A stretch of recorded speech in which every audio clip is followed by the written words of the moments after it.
Welcome back, everyone. Today we're going to be making something so simple and useful you'll be wondering why you haven't made it sooner. So tell me in the comments, what is the most amazingly simple but useful thing you've ever made, or that you've ever seen made?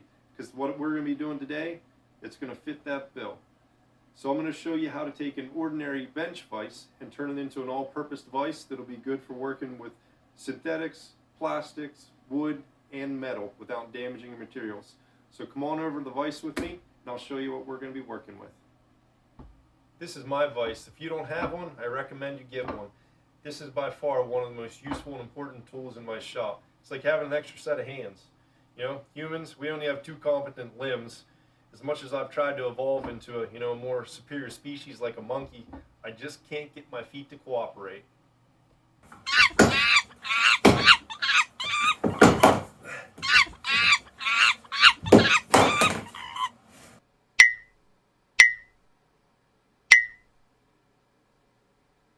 Anyway, other than seconding like a pair of monkey feet, you can use it to bend and flatten metal, hold on to small items, and it has a small anvil area on the back here. So I'm going to bring you in closer and show you how we'll cover these jaws. These are the jaws of the vise. Soft jaws are just that. It's a soft cover that goes over top of these. So we're going to make those out of wood and some other components that I have laying around the shop here. Previously, in a pinch, I had made these, and they just sat on there. But guess what? Anytime you'd move anything, out they fall. They were pretty much worthless. So, I have these magnets left over from a different project. I think you can probably figure out where this is going from here. So what we're going to need to do, take measurements of these jaws, need to measure the height, need to measure the width. Do that. So we're going to measure here. We have 6 inches. Measure the jaws here. We have 7/8. So we need to cut 2 strips of wood, 6 by 7/8. You can do yours. Measure your vise, whatever size your jaws are, just to make that adjustment. Let's head over to the scrap pile and find what we have to work with.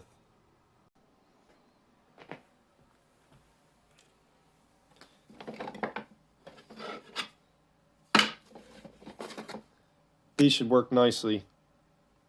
Okay, so we need to mark out 6 inches on here. Pencil's a little dull.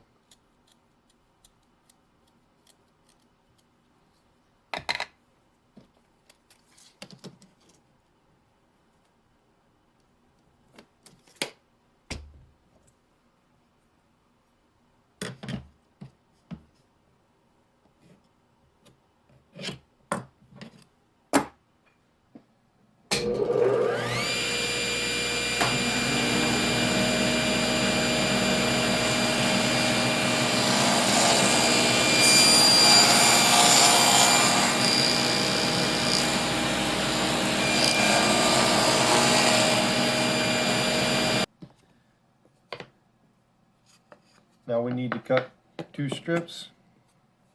They're 7/8 of an inch. So we'll cut one, then we'll measure for the next one. We're going to set our fence 7/8 of an inch. It's the gap that's right here.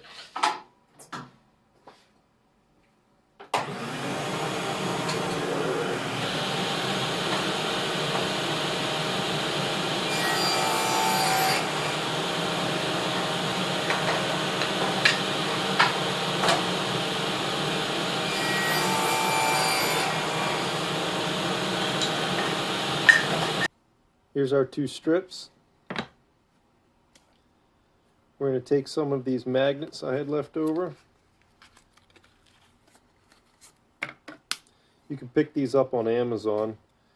I'm going to check out the name. You should be able to find them. Pretty inexpensive. Whole big pack of them. So what we're going to do is we're going to get 1, 2,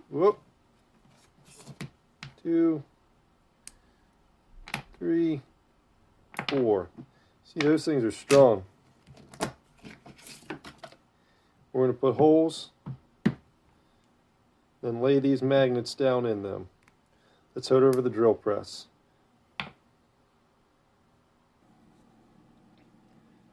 It's marked out where I'm going to put each hole. I have a 5/16 bit.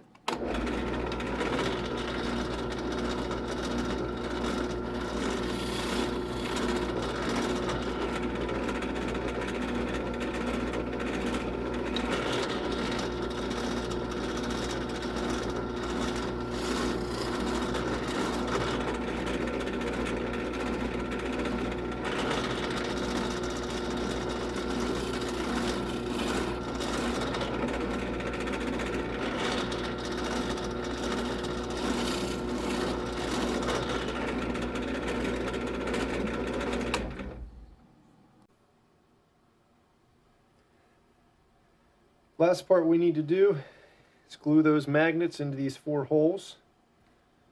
And put a drop of CA glue in each hole. Try not to glue my fingers to anything. I'm going to spray the magnets with the activator. Give that a second to dry. This CA glue plus activator, it's amazing stuff. If you've never messed around with it, I recommend you give it a try. I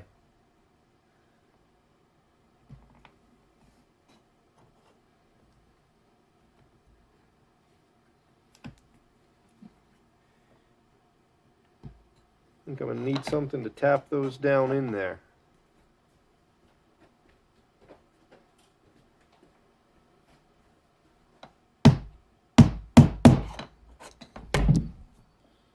Whoa, you took quite a tumble there. Let's try them on for size.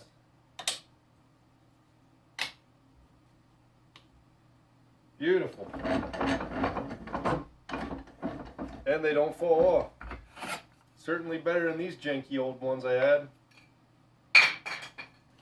Such a simple, useful thing. I'm kicking myself, I've never done this sooner.